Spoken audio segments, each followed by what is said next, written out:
नमस्कार भाइयों, राधे राधे। आइए एक और सेशन की हम शुरुआत करते हैं, जिसमें हम देखने वाले हैं, क्या देखने वाले हैं भाई? ऋण पत्र का पार्ट नंबर लास्ट देख रहे हैं। पार्ट 1 और 2 हम लोगों ने देख रखा है, जिसमें इसका बेसिक और कुछ एडवांस पर भी चर्चा हुआ है। आज ऋण पत्रों के शोधन पर हम चर्चा करने वाले हैं। ऋण पत्र से जितना भी निर्गमित से क्वेश्चन बनने वाले होते हैं, जहां से टॉपिक बनता है, वो हम लोग डिस्कशन कर चुके हैं। आज हम देखने वाले हैं इसके शोधन से संबंधित क्या क्या रूल बनाए गए हैं, सेबी की क्या गाइडलाइंस है, आज हम इस पर चर्चा करने वाले हैं। और सेबी की जो गाइडलाइंस है, वहीं से क्वेश्चन आपका निकल के आता है।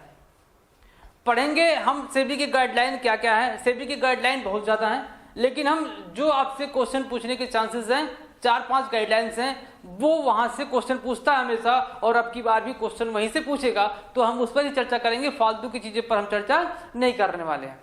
आपके कॉपी को क्यों ज्यादा से ज्यादा भरा जाए, शॉर्ट में पढ़ो, शॉर्ट से ही आपका कल्याण होने वाला है, और पेपर में क्वेश्चन वहीं से निकल के आने वाले हैं। क्लियर? चलो शुरुआत करते हैं भाई। क्या डिबेंचर के शोधन, रिडेम्पशन ऑफ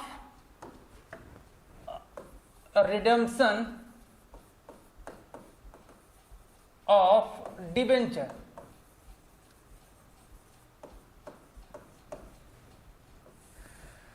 ऋण पत्रों का शोधन, ऋण पत्रों का शोधन। शोधन का मतलब क्या होता है मेरे भाई? रिडेम्पशन का मतलब होता है कि जब एक कंपनी अपने डिबेंचर होल्डर को, जो उसने उनसे पैसा लिया था, उसको वापस करती है, यही क्या कहलाता है? शोधन कहलाता है। क्लियर? शोधन का मतलब कुछ नहीं है, जो पैसा लिया था किसी से, उसको वापस करना है, इसी को रिडेम्पशन कहते हैं। और रिडेम्पशन के संबंध में सेबी ने कुछ कह रखा है, हम वही पढ़ेंगे, फालतू की चीज नहीं पढ़ेंगे। सेबी ने क्या कहा है कि यदि कंपनी रिडीम करती है डिवेंचर को, तो उसके संबंध में कुछ 4-5 पॉइंट उसको ध्यान में रखकर ही क्या करे? रिडीम करे। जिसमें पहला पॉइंट कह रहा है कि यदि, क्या कह रहा है भाई? पहला पॉइंट कह रहा है कि किसी भी कंपनी को जो उसके रिडेम्पशन के संबंध में जितना भी अमाउंट जरूरत पड़ने वाला है, वो टोटल क्या करे? अपने पूंजी से पेमेंट नहीं करे। मतलब कि जितना भी होल ऑफ अमाउंट पेमेंट करना है, उसको कैपिटल से ना पेमेंट करके कुछ पार्ट कैपिटल से, कुछ लाभों से पेमेंट करे, या फिर अंशों का निर्गमन करके, या फिर किसी संपत्ति को बेच के उससे जो पैसा प्राप्त हो, उससे संबंधित पैसा प्राप्त हो, वहां से उसका पेमेंट करे, ना कि पूरा अमाउंट अपने कैपिटल से पेमेंट करे। सेबी ने पहला पॉइंट यही कह रखा है कि किसी भी कंपनी को सामान्यतः टोटल अमाउंट रिडेम्पशन के समय में कैपिटल से भुगतान नहीं करना चाहिए। पहला पॉइंट लिख ले, इसका पहला पॉइंट। हाँ लिख लीजिए सर, लिखो भाई। सामान्यतः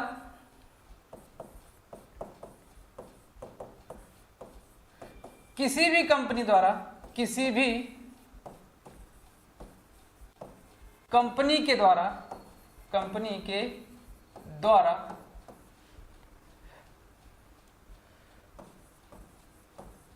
ऋण पत्रों का शोधन, ऋण पत्रों का शोधन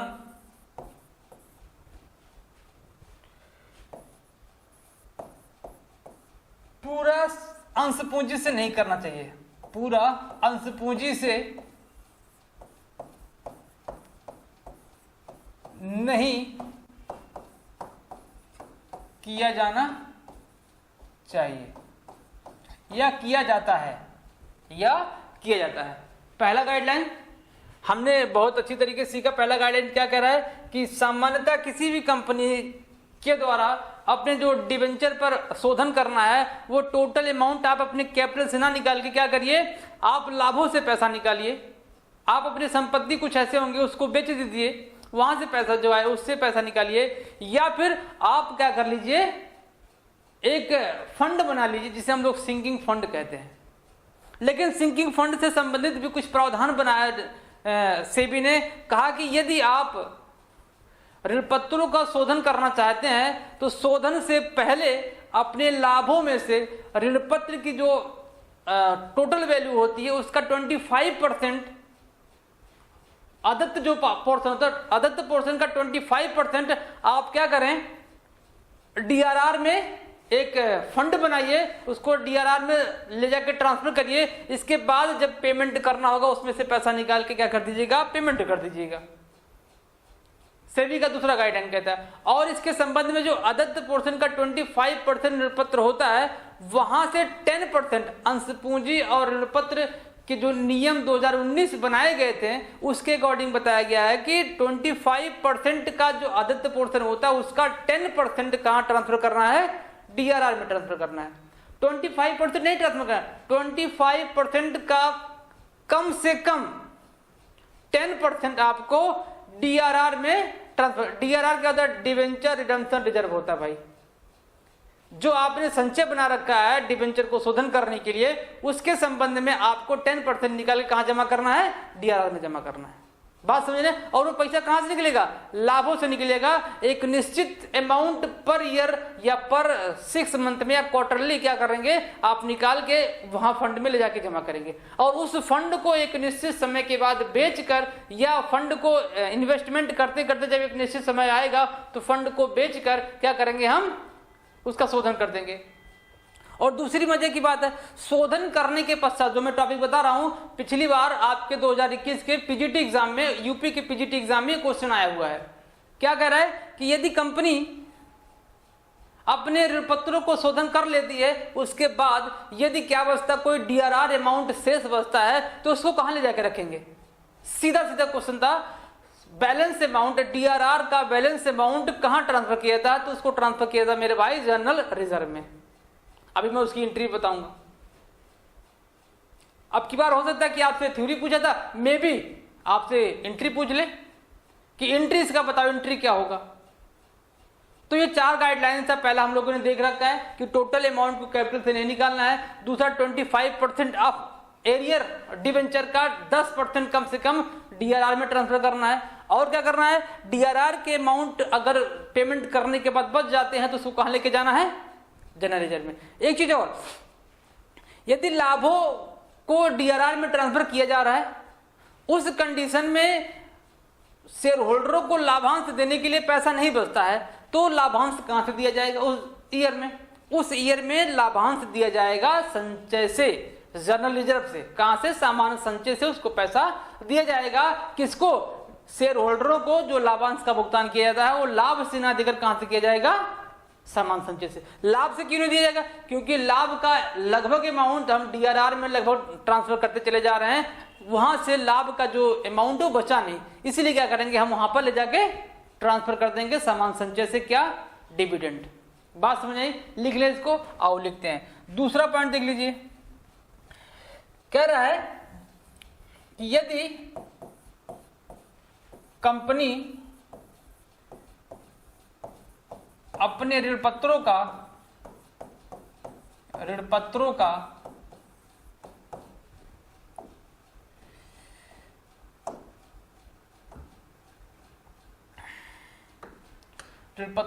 शोधन, येलो से दिख रहा भाई, नहीं दिख रहा,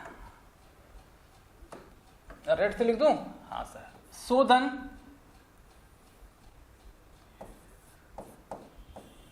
पूंजी से करता है, पूंजी से करता है, तो शोधन के पूर्व निर्गमित ऋण पत्रों के कुल धनराशि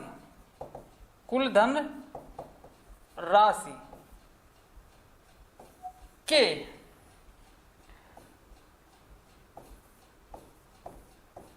अदत्त भाग के लिए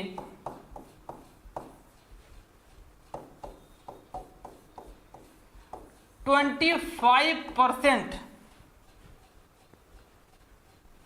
25% अदत्त भाग, अदत्त ऋणपत्र का, अदत्त ऋणपत्र का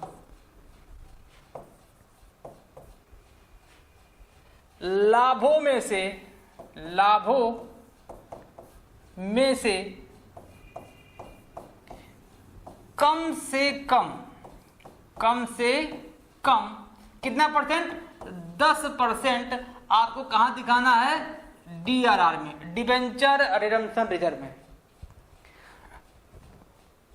जितना निर्गमित किया गया है उसमें से जितना पोर्शन अदत्त रह गया है, मतलब कि अभी उसका भुगतान नहीं हुआ है, उसका 25%, उसका 25% में से कम 10%, क्या ये आप याद करेंगे, 25% अदत्त पार्ट याद रखना है, 10% कम से कम, मैक्सिमम जितना भी आप ट्रांसफर कर पाओ, लेकिन कम से कम 10% आपका होना चाहिए अदत्त भाग का, कहां ट्रांसफर करने के लिए, डिबेंचर रिडम्पशन रिजर्व में, ऋणपत्र शोधन संचय में लेके जाना। हिंदी लिख दो क्या भाई, ऋणपत्र शोधन संचय खाते में उसको लेके पर ईयर, जिस हिसाब से उसने प्लान किया हो, per year 6 month, quarterly, monthly, जितना भी उसने प्लान किया हो उसको ले जाके ट्रांसफर करना है, 10% कम से कम। ये कहता कौन है भाई, ये जो इतना हमने देखा है ये वाला पोर्शन सेबी ने गाइडलाइन जारी किया है तो, लेकिन इसने कहां से उठाया है, ये कह रहा है कि अंश पूंजी, अंश पूंजी, अंश पूंजी के, अंश पूंजी एवं ऋणपत्र जो है, अंश पूंजी एवं ऋणपत्र जो है उसका जो नियम बनाया गया है, नियम 2019, नियम 2019 में ये बताया गया है ये वाला पोर्शन।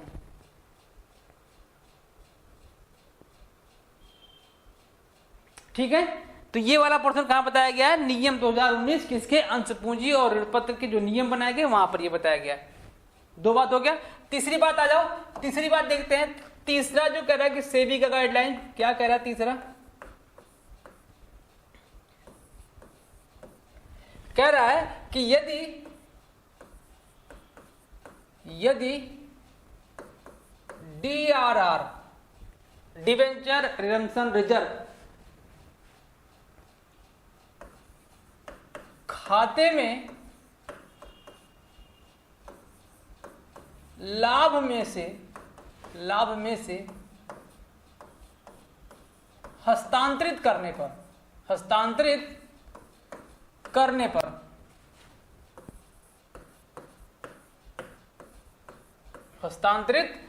पर यदि लाभ शेष ना बचे, यदि लाभ शेष ना बचे तो इस दशा में लाभांश का भुगतान,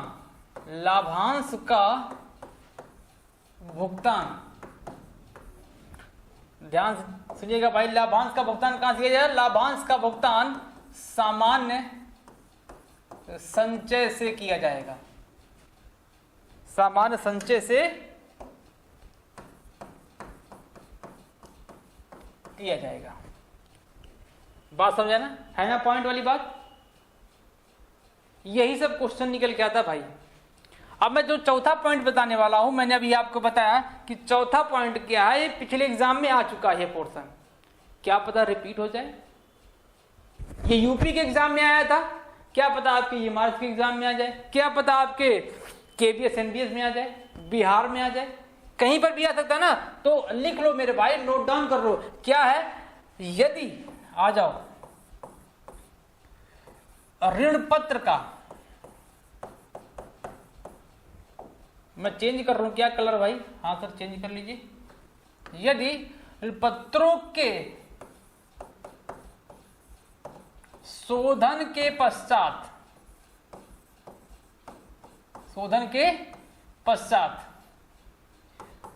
DRR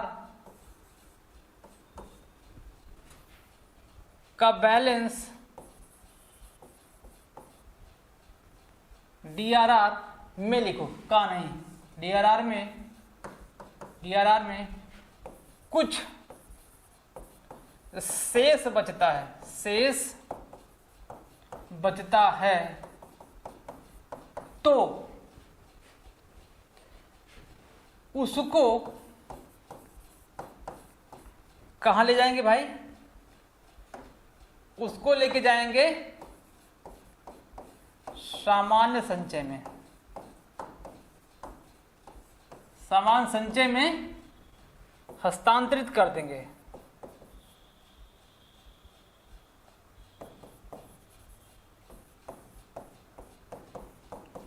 कर दिया जाता है। ये है सेबी के गाइडलाइन। सेबी के गाइडलाइन क्या था? 4 हम लोगों ने देखा। 4 बड़ा ही इंपॉर्टेंट है। मैं बार बार बोल रहा हूं कि ये 4 वाला टॉपिक जो है ये पिछली बार एग्जाम में आया था, तो आप समझ लीजिए कि ये तीनों 4 पॉइंट क्या है, कितने इंपॉर्टेंट होने वाले हैं। बात समझ ना? आगे चले, आओ अब इससे संबंधित हम कुछ जनरल प्रविष्टियां देख लेते हैं। इंपॉर्टेंट है ये भी। जर्नल एंट्रीज क्या होते हैं भाई? पहली जनरल एंट्री क्या होती है? देखो, जब शोधन किया जाएगा तो शोधन के दौरान एट पार एट प्रीमियम होगा, लेकिन एट डिस्काउंट नहीं होगा। सेबी ने साफ साफ मना कर रखा भाई कि आप डिवेंचर को रिडीम करते समय प्रीमियम का यूज कर सकते हैं, उसको ज्यादा अमाउंट दे सकते हैं, उसको समान अमाउंट दे सकते हैं, लेकिन आप क्या करेंगे, उससे कम अमाउंट एक डिवेंचर होल्डर को नहीं देंगे। मतलब कि डिस्काउंट का पोर्शन यहां से हटा दिया गया है।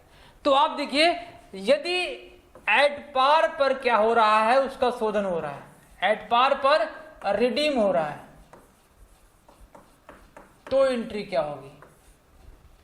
आ जाओ इसकी एंट्री देख लेते हैं। अच्छा एक बात बताओ, जब आपने डिबेंचर को इश्यू किया था तो एंट्री क्या किया था? Bank account debit to debenture account. अब उसको शोधन करेंगे तो डिबेंचर क्या हो जाएगा? डेबिट हो जाएगा। मतलब कि जब आया था तो आपने क्रेडिट किया था क्योंकि लायबिलिटी बढ़ गई थी। अब आप उसको शोधित कर रहे हैं, रिडीम कर, तो लायबिलिटी यहां पर कम हो जाएगी, तो डिबेंचर डेबिट हो जाएगा। क्या हो जाएगा? डिबेंचर डेबिट हो जाएगा। अभी हम केवल ड्यू करा रहे हैं मेरे भाई, पेमेंट नहीं हो रहा, ध्यान रखिएगा। अभी हम केवल ड्यू करा रहे हैं कि हमको इतना अमाउंट डिबेंचर होल्डर को देना है। डिबेंचर से अकाउंट DR टू किसको पैसा देना है? डिबेंचर होल्डर को देना भैया। होल्डर से अकाउंट, बस आप एंट्री को ध्यान रखिएगा। एंट्री में डेबिट क्रेडिट क्या हो रहा है? आज के समय में डेबिट क्रेडिट एक पूरा प्रॉपर सवाल बना देगा। बस ये पूछेगा कि डेबिट क्या होगा, जैसे मैंने कल वाली क्लास में बताया था आपको। एट पार हो गया, दूसरा देख लो, एट प्रीमियम हो तब क्या होगा मेरे भाई? एट प्रीमियम किसका? रिडम्पशन के कंडीशन में बता रहा हूं मैं। ये रिडम्पशन के कंडीशन में प्रीमियम क्या होगा? हम जब इशू किए थे तो आपने देखा था कि प्रीमियम क्रेडिट होता था, लेकिन इस कंडीशन में क्या हो जाएगा? डेबिट हो जाएगा। तो एंट्री क्या बन जाएगा? Debenture account debit premium on, और हो गया, देखो भाई मेरे, ऑन होगा ये, ऑन, और रिडेम्पशन ऑफ क्या? Debenture account debit. ओहो, ये दोनों क्या हो गए? डेबिट हो गए। Debenture account debit premium on redemption of, ये देखो डिबेंचर, ठीक है, ये डिबेंचर है भाई, डेबिट हो गया। क्रेडिट क्या होगा? किसको पैसा देना है? डिबेंचर होल्डर को देना ना। ये हमने दो कंडीशन में ड्यू करा लिया। क्या हो गया? दोनों कंडीशन में ड्यू हो गया। पहला एट पार पर debenture account debit to debenture holder account, premium condition में डिबेंचर और प्रीमियम को डेबिट कर दो, डिबेंचर होल्डर को क्रेडिट कर दो। ये एंट्री आपकी जो है ना हर ईयर में ये एंट्री होगी। जब जब पेमेंट करने की बात होगी पहले हम ड्यू कराएंगे, इसके बाद फिर पेमेंट होगा। हमने क्या करा लिया, ये ड्यू करा लिया। ध्यान रखिएगा जितने साल का आपका क्वेश्चन होता है ये एंट्री बार बार इसी पे कंटिन्यू होती रहती है, सेम एंट्री, कोई दिक्कत नहीं। अब आप क्या करेंगे, इसको पेमेंट करेंगे। पेमेंट करने में क्या होता है, अब इसी को उल्टा कर दो, पैसा दे दो। क्या कर दो, पैसा दे दो। पैसा देने की एंट्री क्या होती है, दे दे भाई पैसा, दे दो सब पैसा। अब हम करेंगे यहां पर, ये तो ड्यू का था, आगे बढ़े, आ जाओ आगे करते हैं। पेमेंट का कर देते हैं। पेमेंट कंडीशन में पहला कंडीशन देखिएगा, किसको पैसा दिया जा रहा है, debentures holder account, holders account debit. अगर आप पैसा दे रहे हैं, क्या दे रहे हैं, पैसा दे रहे हैं, तो आप क्या लिख दीजिए, पैसा लिख दीजिए। पैसा का मतलब बैंक लिख दीजिए, पहली एंट्री होगी। यदि आप पैसा नहीं दे रहे हैं, मतलब रुपया नहीं दे रहे हैं, कैश नहीं दे रहे हैं, क्या दे रहे हैं उसके बदले में, हो सकता है कि आप शेयर दे दें, उसके बदले में कन्वर्ट कर दें, पैसा ना देकर शेयर में कन्वर्ट कर दें, या फिर नया डिवेंचर उसको इशू कर दें, नया डिवेंचर में कन्वर्ट कर दें। तो इसके कंडीशन में क्या बनेगा, इसके कंडीशन में आज आप एंट्री देख लो। इस कंडीशन में debenture holders account DR2 share capital, अगर आप शेयर दे रहे हैं तो क्या हो जाएगा, शेयर कैपिटल, या फिर 2 न्यू डिवेंचर।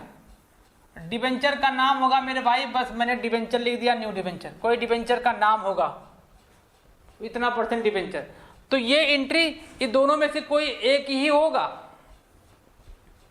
या इन दोनों में से केवल एक होगा, या दोनों हो सकते हैं, कुछ डिवेंचर दे दे, कुछ शेयर दे दे, या तीनों को अगर हम एक में एंट्री करना चाहें कि भैया आप कुछ कैश ले लीजिए, कुछ आप शेयर ले लीजिए, कुछ क्या लीजिए, डिवेंचर, तो इनको हम एक कंबाइन एंट्री कर सकते हैं, बिल्कुल कर सकते हैं। वो भी कर दीजिए, हाँ आ जाओ कर देते हैं। देखो इसकी एक कंबाइन एंट्री बन सकती है अगर सब कुछ दिया जा रहा है। डिवेंचर होल्डर अकाउंट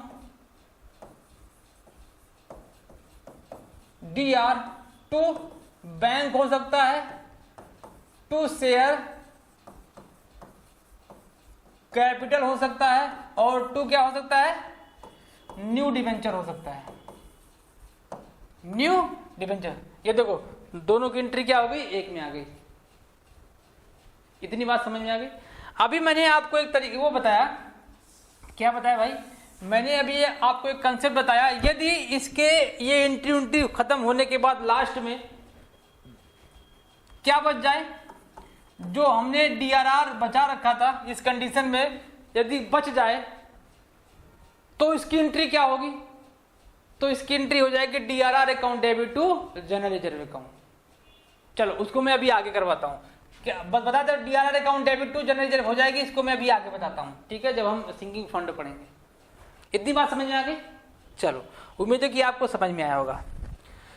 अब देखो है बड़ा छोटा टॉपिक, लेकिन कई बार एग्जाम में आपसे यहां से पूछा हुआ है, क्या, ऋण पत्रों के शोधन के सोर्स क्या क्या है, क्या क्या स्रोत क्या क्या है, कहां से पैसा आएगा उसको पेमेंट किया जाएगा, सोर्स क्या क्या है।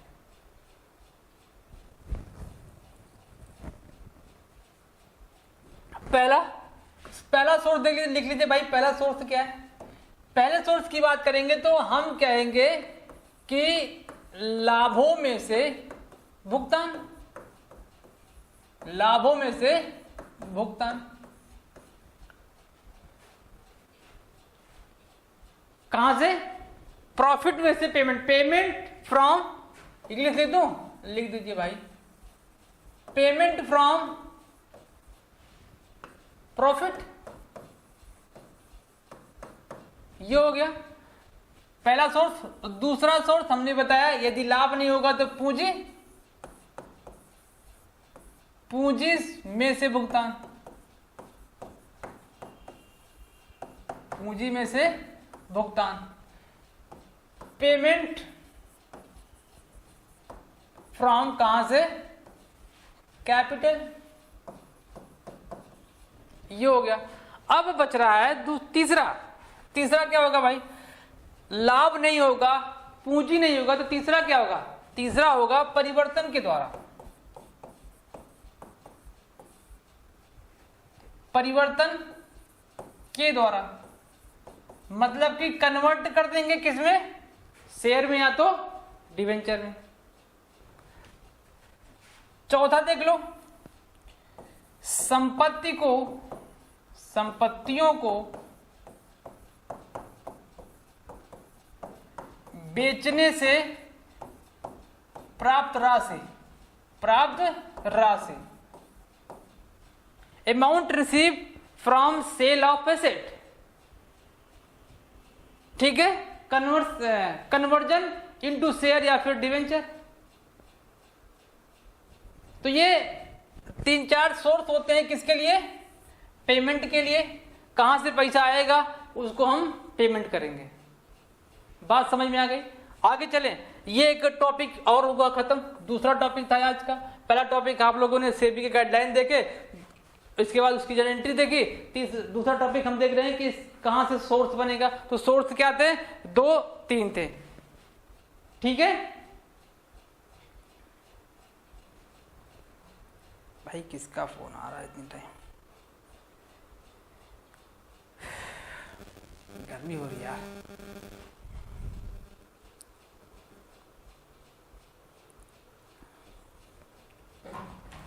आ जाओ भाई, आगे बढ़ते हैं। आगे क्या कह रहा है, अब हम देख लेते हैं विधियां क्या है। ऋण पत्रों के शोधन की विधियां।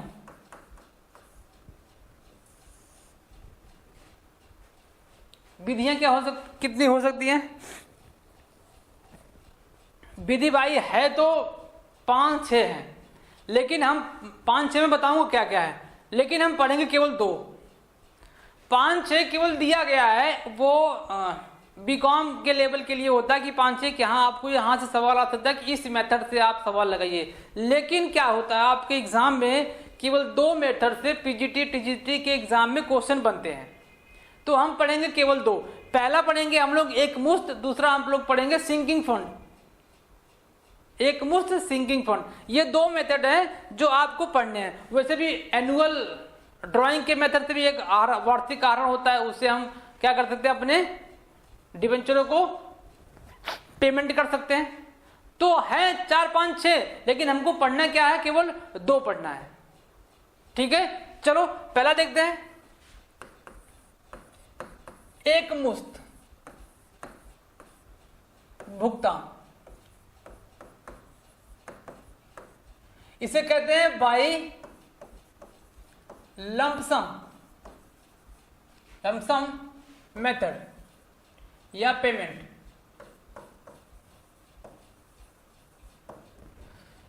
दूसरा देख लो मेरे भाई, शोधन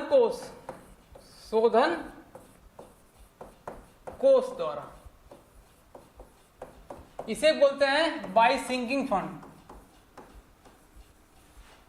sinking fund, creating a fund, उसके बाद क्या करेंगे, उसका पेमेंट किया जाता है। आ जाओ अगला मेथड देख लेते हैं, वार्षिक आहरण द्वारा,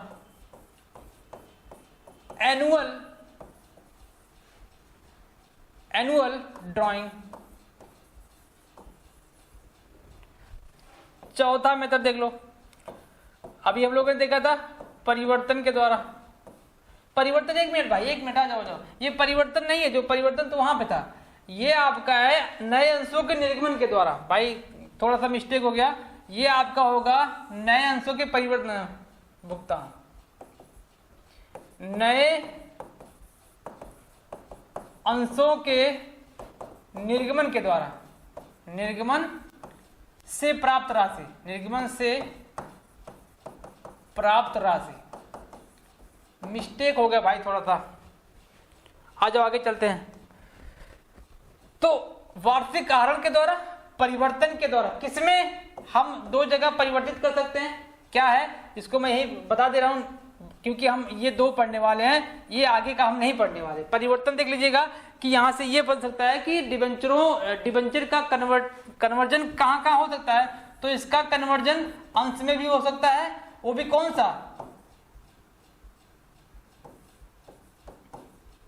समता अंश में, और कहां हो सकता है भाई, ऋण पत्र में भी हो सकता है, अंश में भी हो सकता है। अगर कुछ नहीं लिखा है तो आप कुछ मत लगाइएगा, अंश में परिवर्तित हो सकता है। क्लियर? तो ये क्या था आपका परिवर्तन के द्वारा। और क्या बचा भाई, एक और है, खुले बाजार में स्वयं के ऋण पत्र को, पांचवा है खुले बाजार में स्वयं के ऋण पत्र को क्रय करके। ओपन मार्केट होगा, ओपन मार्केट में से अपने डिबेंचर को खुद परचेज कर ले, वहां पर इसका पेमेंट हो सकता है। तो ये 4-5 मेथड आपके हैं, लेकिन हम पढ़ेंगे क्या, केवल 2 मेथड। आओ आगे चलते हैं, हम पहला मेथड देखते हैं, क्या है, एक मुश्त, जिसे हम क्या बोलते हैं, लमसम मेथड या पेमेंट। लमसम मेथड क्या होता है मेरे भाई, पेमेंट क्या होता है, इस कंडीशन में कंपनी अपने डिबेंचर होल्डरों को एक साथ में टोटल अमाउंट का पेमेंट कर देती है, मतलब किस्तों में उसका कोई वारा न्यारा नहीं किया जाता है, टोटल अमाउंट का पेमेंट वो एक बार में ही पेमेंट कर देता है। बात समझ आएगी। लेकिन इसके लिए क्या करना पड़ता है, पहले से अपने लाभों में से समान संचय में पहले से अमाउंट ट्रांसफर करना पड़ता है। ये कंडीशन लगाया गया है कि शोधन से पूर्व कंपनी को यदि एक मुश्त राशि पेमेंट करना अपने लाभों में से या दोनों मिक्स करके पूंजी में से और लाभों में से, तो उससे पहले अपने लाभों में से समान संचय में क्या करना पड़ेगा, उसको अमाउंट को ट्रांसफर करना पड़ेगा। ये बात समझ में आ गई। तो इस कंडीशन में यदि कंपनी अपने लाभों में से शोधन करती तो इस कंडीशन में एक एंट्री बन जाएगी, ध्यान से सुनिएगा, PL account debit to general reserve. कई बार एग्जाम में आया हुआ ये, कब, जब कंपनी अपने लाभों में से पेमेंट करती है तो इस कंडीशन में कौन सी जन एंट्री बनती है और उसके डेबिट में क्या होता है, क्रेडिट में क्या होता है, तो PL account debit to general reserve account. Okay. यदि कंपनी लाभों में से पेमेंट ना करके एक मुश्त राशि को क्या करती है, अलग अलग पेमेंट करती है, तो यदि पूंजी में से करती है तो पूंजी में से करती है तो एंट्री की कोई जरूरत नहीं है। क्यों? क्योंकि भाई संचय में कहां ट्रांसफर कर रहे हैं, कैपिटल में से निकालेंगे, पेमेंट कर देंगे। सामान्यतः टोटल अमाउंट, अभी मैंने बताया, सामान्यतः टोटल अमाउंट कैपिटल में से भुगतान नहीं किया जाता है, लाभों में से और कैपिटल में से मिक्स किया जा सकता है या लाभों में से किया जा सकता है। मैंने कई तरीके बताए, 4 तरीके बताए, सोर्स ऑफ पैसा पेमेंट करने के लिए, किसका, ऋण पत्रों के लिए।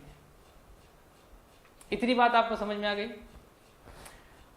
तो इसके संबंध में आपने समझ लिया कि लाभों में से पेमेंट करता है और लाभों के भुगतान के पूर्व यदि लाभों में ट्रांसफर, लाभों में से कहां ट्रांसफर करना होता है, जनरल रिजर्व में, तो उसके लिए कौन सी एंट्री बनती है, देखो, statement of PL account,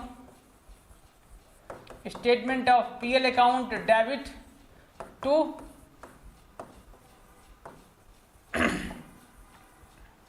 general reserve account. ये ध्यान रखिएगा। ओके। आज का लास्ट टॉपिक मेरे भाई क्या है, डिबेंचर का सबसे लास्ट टॉपिक आपका बनने वाला है सिंकिंग फंड। क्या है, sinking fund amount. Sinking fund से क्या होता है, सिंकिंग फंड में केवल आपसे एंट्री पूछता है बस, शोधन कोष,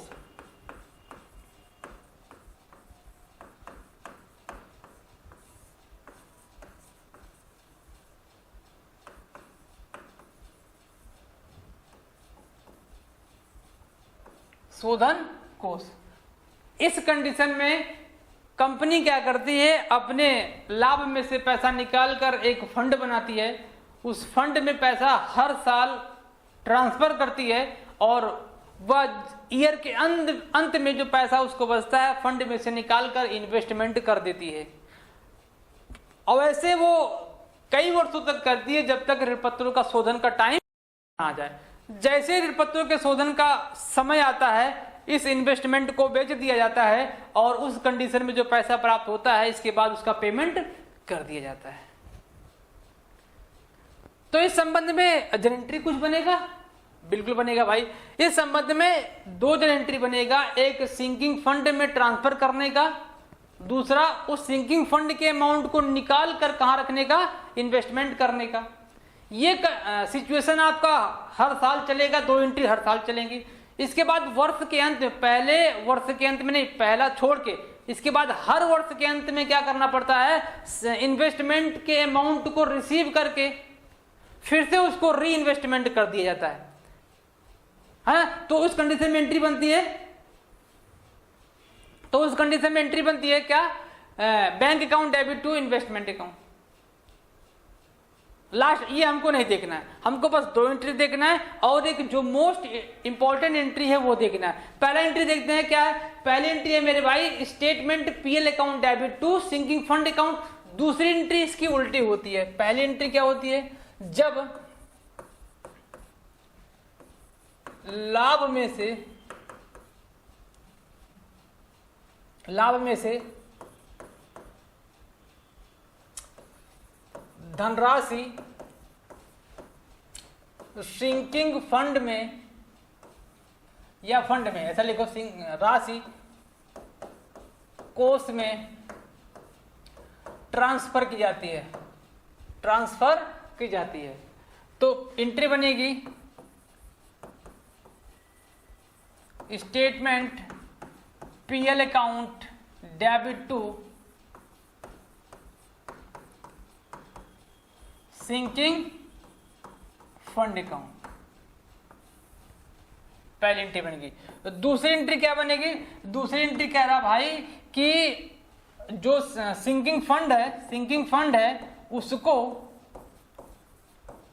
कहां रखना है, उसको विनियोजन करना है, विनियोजन। इस कंडीशन में एंट्री क्या बनेगी, इस कंडीशन में एंट्री बन जाएगी, उसकी उल्टी एंट्री बन जाएगी भाई। क्या बनेगी,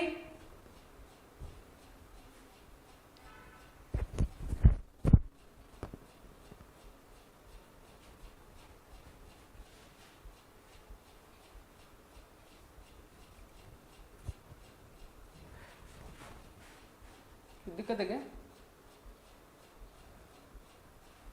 बताना। इस कंडीशन में एंट्री क्या बनेगी, इस कंडीशन में एंट्री बनेगी डिबेंचर। यहां भाई देखो ये सिंकिंग डिबेंचर सिंकिंग फंड होगा, डिबेंचर सिंकिंग फंड इन्वेस्टमेंट हो जाएगा। अब क्या हो जाएगा, इन्वेस्टमेंट अकाउंट डेबिट। पैसा चला गया भाई, कहां चला गया, हमने इन्वेस्ट कर दिया, पैसा अकाउंट क्रेडिट। अब बच रहा लास्ट मोस्ट इंपॉर्टेंट एंट्री क्या, अब ये लास्ट में ये एंट्री कंटिन्यू कई सालों तक होगी जब तक डेट ना आ जाए किसका, पेमेंट का, जितना आपका पेमेंट का दे रखा है। तो ये जब डेट आने के बाद ये सब बेच दिया जाएगा, उसके बाद डीआरआर में कुछ अमाउंट बच जाएगा, तो क्या बनेगा, तो एक शेष जो बचेगा उसकी एंट्री बच जाएगी। कहां पर लेके जाके खत्म करेंगे, जनरल रिजर्व में। DRR account debit to general reserve कर लो यहीं पर भाई,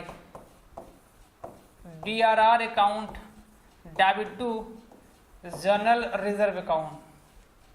कब, शेष बचने पर, किसका, जो इन्वेस्टमेंट बना हुआ है उसका जो बचा हुआ अमाउंट है, शेष जब बच जाएगा उसे DRR account debit to general reserve कर देंगे।